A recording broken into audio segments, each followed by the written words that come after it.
Hey, what's up, guys? I'm back here with another video. I'm going to be talking about one of my favorite franchises of all time, if not my favorite. I mean, it's between Halloween and Friday the 13th, to be honest with you. I think my heart says Halloween, but man, Friday the 13th is so awesome.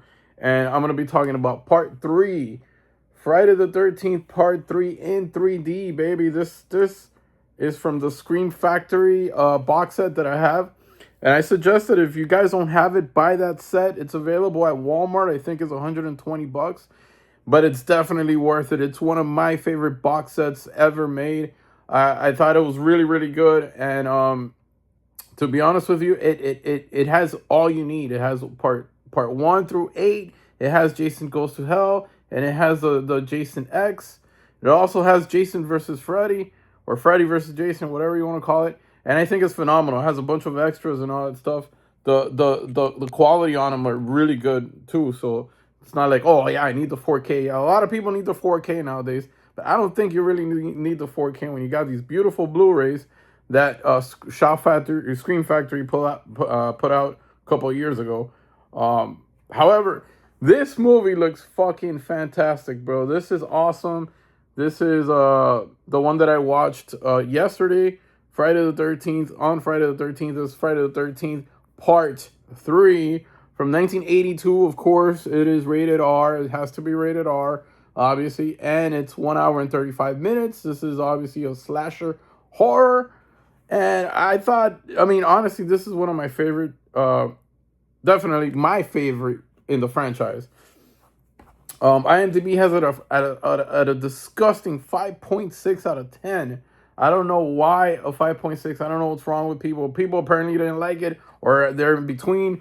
5.6 is very low for this slasher. This is a one of a kind, perfect. I think one almost perfect slasher. So the plot is very simple. The simplest plot of all time. Jason goes around killing a bunch of kids that it's a group of teenagers. They go to the cabin very near Camp Crystal Lake, and he goes around killing them. That's it. He's killing them because these kids are in his territory, and he has to slash them all and kill them all, and that's what Jason does best. Just kills them all. I wrote a bunch of notes down here because there's a total of 78 awesome trivia stuff on the IMDb page. I suggest you go out there and read them all because they're very interesting. I just wrote down some of the little ones that I thought were pretty cool. Steve Miner is the director. Great film director. He's directed many classics and many bad ones, but many good ones. I think he did the Day of the Dead remake. I think that was terrible. But he also did Halloween H2O in 1998, Forever Young with Mel Gibson in 1992, My Father the Hero in 1994. Very different movie for him to make. Then in 1989 he did Warlock. That was a pretty good one. And in 1985, one of my all-time favorites, House. 1985 he directed that. 1986 he went to direct Soul Man. And in 1981, he actually directed the one before this one, which is Friday the 13th Part 2, which was also a great slasher movie. Um, the stars in it, I don't think anybody famous. I don't think they made it to be huge famous stars. But I wrote like the main ones here. Richard Brooker as Jason. We got Dana Kimmel as Chris, Tracy Savage as Debbie, and Catherine Parks as Vera. None of them. I mean, they had their acting careers, but they didn't make it huge like Johnny Depp did when he did Nightmare on Elm Street or whatever. What else? Okay, so some of the notes that I took down, my own notes, and some of the IMDb page notes that I wrote down. Interesting stuff is that Mr. Brooker, Richard Brooker, he died in 2013. He passed away sadly, but he was a trapeze artist, and he was a tall guy. He was 6'3", but he was skinny. He wasn't too bulky. So in order to bulk him up, they had to put some paddings and stuff on him, so he looked a little bit tougher and stuff.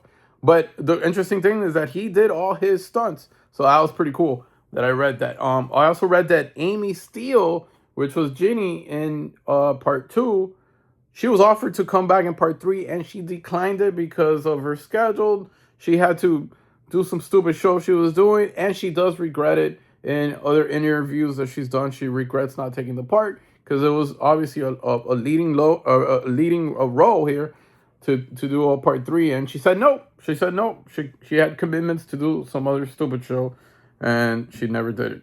What else did I write here? Oh yeah, one of the scenes you could actually see. I think it's Vera or was it Debbie? I don't know. One of them. The one that was in the hammock.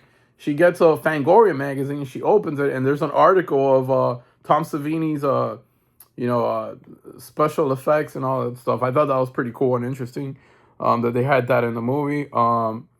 This is cool because this movie actually came out on Friday the 13th in 1982.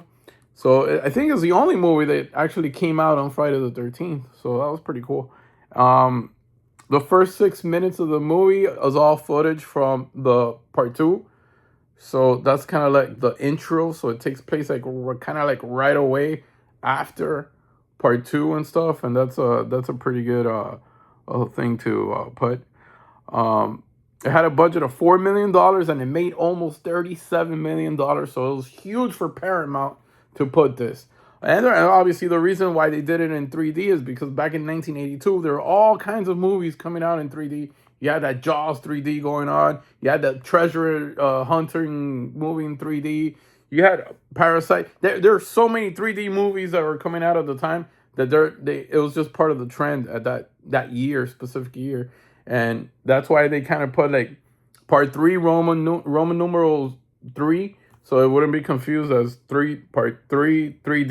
You know, it was too much. So, anyways, another interesting note about this is the first, actually the only part in Friday the 13th history that the characters, they don't say Jason at all.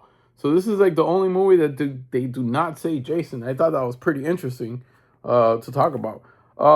As far as this Blu-ray, it has a brand new 4K scan of the original film negative and a new 3D transfer. That's pretty cool. Has audio commentaries with actor Larry Zerner, Paul Krakta, Richard Brooker himself, and Dana Kimmel. Fresh cuts in 3D Terror, A Legacy of the Mask, the theatrical trailer, TV spot, and still gallery. Very, very cool that this is the first movie that Jason actually puts on his mask. That legendary, iconic mask. This mask right here that after this he always wore. So this is the first movie that he puts the mask on and made him look what it's interesting. I got in my wall there a hanging 3D not poster but like a wall decoration that was actually that I bought at Walmart, and it's up there and it looks just like this but in 3D.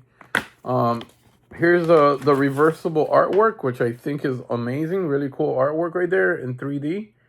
I thought it was really, really incentive, a really good thing to put out from Scream Factory. And yeah, man, this is it. This is one of my all-time favorite slashers. I recommend it if you haven't seen it. You should. This is the essential one, the one that everybody has to watch. This has the most memorable characters. Every character here I feel for and I remember and you relate to, and there is one guy that kind of strike. He looks like George Clooney, and then there's the fat guy with the curly hair. He's always like, when I watched it younger, and when I was younger, I thought he was funny. But it's a sad character. He's trying to fit in and he doesn't. But other than that, man, this is phenomenal. Great release, great movie. I'm gonna give this a 9 out of 10. Very close to a perfect slasher. I love this movie. 9 out of 10. I highly recommend it. I'm sure everybody have seen it, but if you want to like get a refresher on it and be like, oh shit, should I watch this or not? I say yes, man. Go for it. Watch it. It's worth your time. It goes by super fast, and it's everything you want in a Jason movie, in a Friday the 13th movie. I highly recommend this. 9 out of 10 for me. I don't care what IMDb says.